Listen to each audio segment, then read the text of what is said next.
ಮಡಿಕೇರಿಯಲ್ಲಿ ಪ್ರವಾಸಿಗರ ಪ್ರಮುಖ ಆಕರ್ಷಣೆ ರಾಜಾಸೀಟು ಉದ್ಯಾನವನ. ಈ ಪಾರ್ಕಿಗೆ ಸರಿಸಾಟಿ ಆಗಬಲ್ಲ ಮತ್ತೊಂದು ಸುಂದರ ಉದ್ಯಾನವನ ಇಲ್ಲಿದೆ ಎಂಬ ಸತ್ಯ ಬಹುಶಃ ಹಲವರಿಗೆ ಗೊತ್ತೇ ಇಲ್ಲ. ಅದುವೇ ನೆಹರು ಮಂಟಪ. ಸ್ವಚ್ಛಂದವಾಗಿ ಕುಳಿತು ಪ್ರಕೃತಿಯ ವಿಹಂಗಮ ದೃಶ್ಯವನ್ನು ಸವಿಯಲು ಹೇಳಿ ಮಾಡಿಸಿದ ತಾಣವಿದು.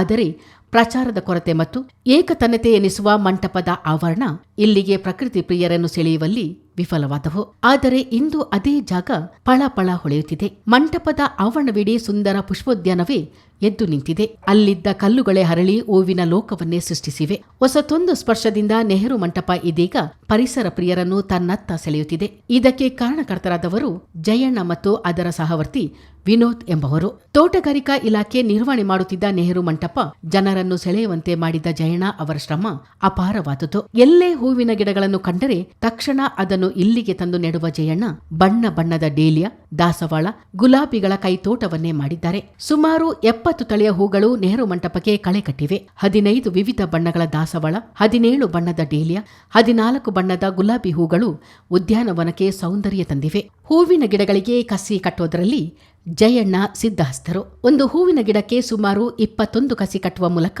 ಇವರು ಬೇಷ್ ಎನಿಸಿಕೊಂಡಿದ್ದಾರೆ. ಕಸಿ ಕಟ್ಟುವ ಈ ಕಲೆಯಿಂದಾಗಿ ಒಂದು ಗಿಡದಲ್ಲಿ ಹಲವು ಬಣ್ಣದ ಹೂಗಳು ಅರಳಿ ನಿಂತಿವೆ. ತಮ್ಮ ಮಕ್ಕಳಂತೆ ಗಿಡಗಳನ್ನು ಪೋಷಿಸುವ ಜಯಣ್ಣ ಕಾಲ ಕಾಲಕ್ಕೆ ಅವುಗಳಿಗೆ ಗೊಬ್ಬರ, ಕ್ರಿಮಿನಾಶಕಗಳನ್ನು ಸಿಂಪಡಿಸುತ್ತಾರೆ.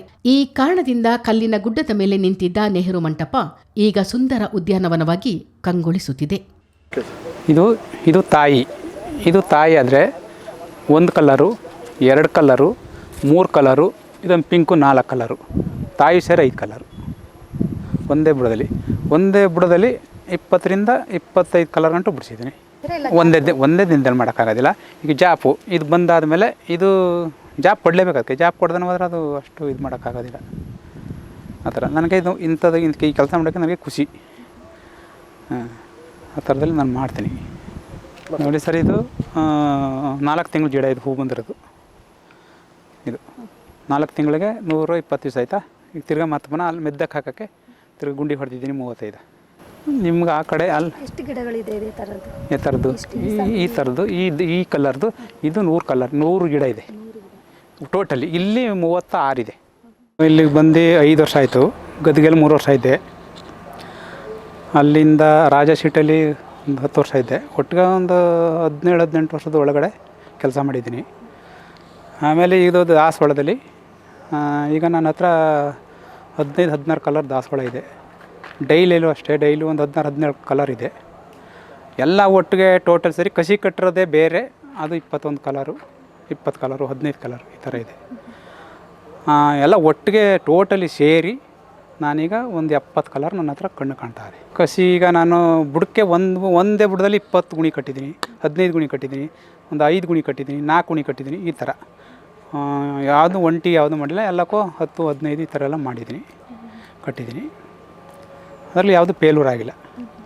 ನಾನು ತೋಟಗಾರಿಕೆ ಇಲಾಖೆಯಿಂದ ಪ್ರೋತ್ಸಾಹ ಹೇಗೆ ಸಿಗ್ತಾ ಇದೆ? ಸಿಕ್ಕದೆ, ಇಲ್ಲ ಅಂತ ಹೇಳ್ಬಾರ್ದು, ಸಿಕ್ಕದೆ. ಗೊಬ್ಬರ ಕೊಡ್ತಾರೆ, ಅಲ್ಲಿಂದ ಎಲ್ಲ ಔಷಧಿ ಎಲ್ಲ ಕೊಡ್ತಾರೆ, ಇಲ್ಲ ಅಂತ ಹೇಳ್ಬಾರ್ದು. ನಾವು ಕೊಡ್ತಾರೆ, ಜನ ಬರ್ತಾರೆ. ಇದು ಗೌರ್ಮೆಂಟ್ ರಾಜ್ಯದಲ್ಲಿ ಬರ್ತಾರೆ. ಈಗ ಶನಿವಾರ ಒಂದು 100-120 ಜನ ಗಂಟ ಬಂದಿದ್ದರು. ಹೀಗೆ ಬರ್ತಾ ಇರ್ತಾರೆ, ಹೋಗ್ತಾ ಇರ್ತಾರೆ. ಅದು ನಾವು ಒಂದು ಎಂಟ್ರಿ ಮಾಡಿಕೊಂಡ್ರೆ ಗೊತ್ತಾಗ್ತದೆ. ಅಂದ ಹಾಗೆ ಭಾರತದ ಪ್ರಥಮ ಪ್ರಧಾನಿ ಜವಾಹರಲಾಲ್ ನೆಹರು ಮಡಿಕೇರಿಗೆ ಭೇಟಿ ನೀಡಿದ ಸಂದರ್ಭ ವಿಹಾರಕ್ಕಾಗಿ ಈ ಸ್ಥಳಕ್ಕೆ ಬಂದಿದ್ದರಂತೆ.